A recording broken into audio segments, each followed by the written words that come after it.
So my journey with migraine is the only thing that's influenced my my interest in research and obviously this field. So I decided that the best way that I could have the most positive impact and help the most lives of headache patients is to be a researcher and be behind the scenes actually, trying to understand the complexities of the disease, developing new therapeutics to treat it, and then providing tools and understanding that clinicians could then distribute to the many, many patients that they'll see. So I thought I could have a much bigger impact that way.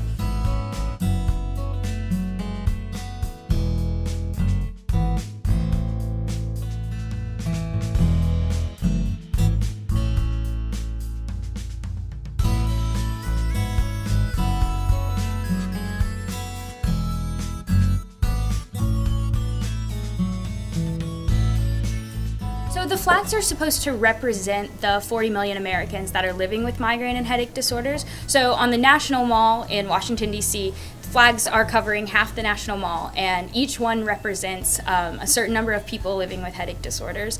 And so the point is to make an invisible disease impossible to ignore. My goals for the campaign at UTD are to first help headache patients know that there are people that care a whole awful lot trying to make this better for them. We are doing research, we are advocating, hopefully educating others. So I want them to have some hope with that.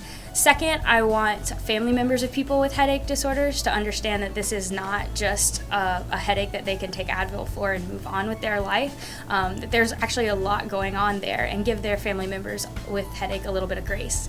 And third, I want the public to get fired up about headache disorders. We need to do research, we need to provide funds, and we need to make sure that other people that you meet in your life know that this is not just a disease that doesn't kill people and it doesn't do anything wrong and we all just get better and move on, because that's not the truth. It really impacts the lives of the people who suffer from it.